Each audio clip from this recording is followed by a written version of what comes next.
Donna and Doug. When the trustees can't assist, then they call on me. And we're moving past the crisis financial help them right now and moving into long-term care and follow-up. So the percentages that we saw coming out of Clay Township were huge, which is why we're here. We really you kept us busy. You really did. I'm also seeing a lot of referrals from Prime Life Enrichment with our senior population. We work closely with Carmel Youth Assistance, which is, they're now in Carmel High School. They just have her over there now. And so the office that I'm in for the extension for Salvation Army is in the Housing Authority in Noblesville, but I come out to the Carmel Library and meet the clients there. We get a room, or we do that sort of case management, so they don't have to drive to Noblesville. I come out to see them. And a lot of it is just meeting the client where they're at. Instead of just fixing their situation right then and there with rent, we're looking at, why are you in this situation? How can we move you forward? How can we give you a better quality of life? Do you really need to be paying this much rent? Let's look at different housing options. Let's look at how we can get you on a payment plan, and let's look at education and that type of whole wraparound services. And I work with so many of the agencies that have been here, whether I'm referring to Prevail because the domestic violence situation got them there, or they don't have transportation, or a senior has to take in their grandchildren. I'm with all of these agencies, so that's why we're here to ask for your support. How much? We are requesting a little over $26,000 to assist individuals in Hamilton County and then the residents of Clay Township. And we will have paperwork on that. Yes. Thank you. Thank you guys so much. Excuse me just for a second. Hey, this past weekend I had a homeless lady that spent my weekend trying to find some place for her to stay. Finally got her over at third phase, but I called Wheeler Mission, I called Salvation Army downtown. I ended up taking her to finally a hotel over at 96 and I-69 because of the Grand Park stuff. Are you guys looking at putting some kind of a small shelter? We don't have this all the time, but occasionally we have something like this. And of course, she walks into the fire station at 5 o'clock on a Friday. Sure. So here I am most of the night trying to find this lady a place for her to stay. But have you guys ever considered putting something small up here? Another part of my role is I'm associate director of the Women and Children's Shelter downtown Indianapolis. So we've actually assisted Hamilton County residents as well, bringing them into shelter. So I talked with you, I think a day or two ago, to give you a phone number to call directly if there was an individual needing assistance. Salvation Army is not looking at providing any type of shelter building at this time, but we are hoping to expand services to make sure that the bridge to services for homeless individual or individuals who are homeless needing that homeless prevention piece is smoother. It's not such a challenge anymore. And one of the problems I had is, hate to bring this up, but public transportation. I mean, the thing is, if I took her into Marion County, at least she could catch an Indigo bus and go to work, But if you take her downtown, I have to put her in a hotel up here.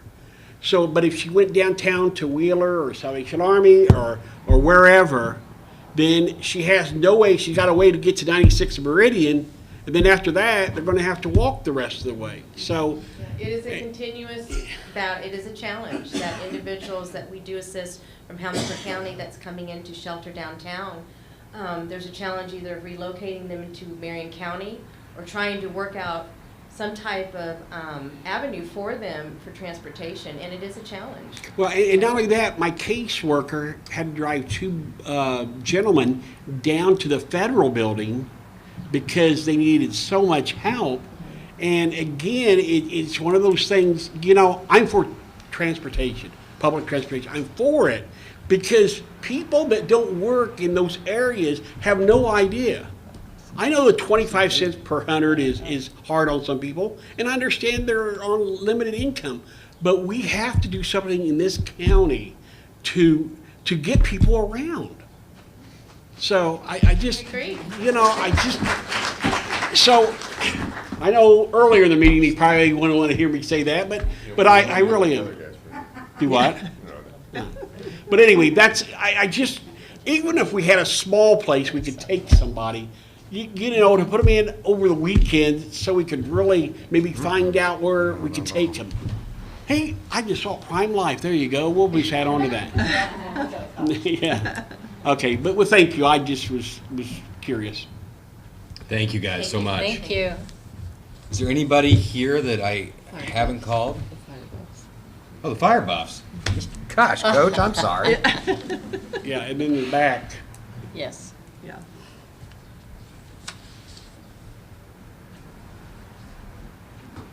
I apologize, Coach. I wasn't even. You were so close, I didn't see you. I'm going to require a couple laps. I- I'm Terry Prather, and with me is Jim Martin, who you celebrated with earlier. Jim started the Carmel Fire Buffs and enlisted me as one of his first 10 people. And we have created quite a museum in the old Fire Buff station. We were here in 2009, and it's been the only other request that we ever made was 2009, was some support to get the place painted up and the floors coated and what have you. We've reached a period of time where we're wearing things out, and we've had to have people come in and do some chalking and whatever of the bricks and stuff. But we are requesting a little help this time in the amount, I think it was 29,000.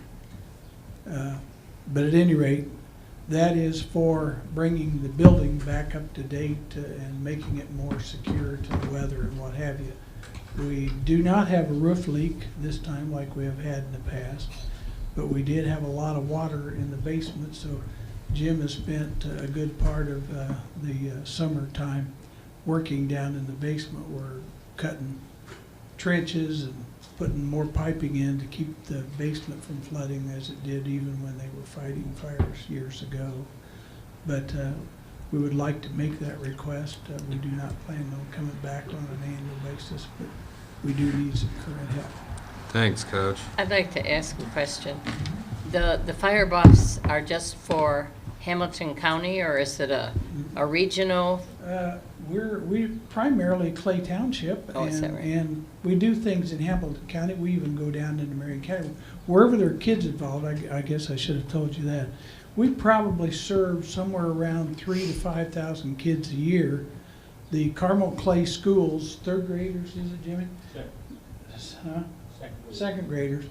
They bring bus loads over to the fire buffs, and Jim gives them an education, and I assist where I can. But we serve a tremendous number of people who just walk in off the street, just like any other museum, and they're so excited to see the vehicles. The vehicles are not owned by the group.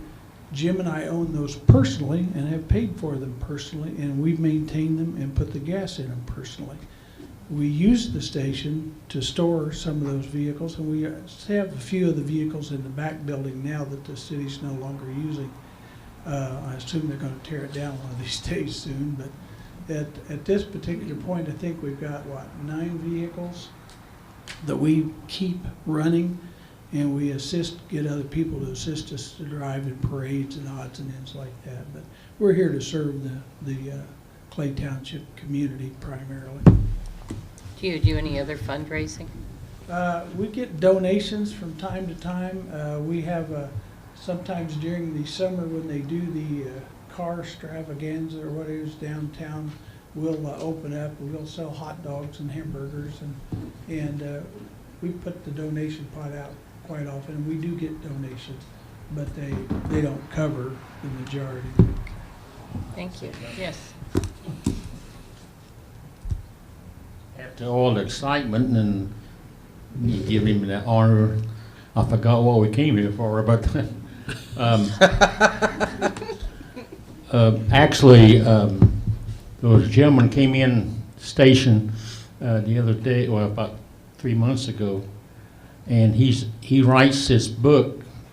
He puts it on the internet, children's book.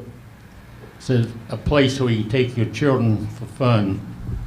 And since that came out, I have 4 to 5 calls a day for tours, and it just can't keep up. But we also have birthday parties there, and Cub Scouts has met there before, and we're always doing something for the community. So thank you, and thank you again for that honor, Doug. Thank you. No, thank the board. Well, thank you. Thank you, Chief. I just want to say, I spent 33 years in the fire service at Pike Township in Indianapolis. And Jim's been to our church numerous times with those kids, and just does, it's a fabulous thing, it's a wonderful thing. So Good. Thank you. I want to offer that. Thanks, Chief. Have I missed anybody? Yes, Yeah. Becky. I did email this. It's all right. It was acknowledged that it was received. Well, That's all right. that's gonna Thank bring you. it anyway. I'm bringing it in. Oh, wow. Thank you.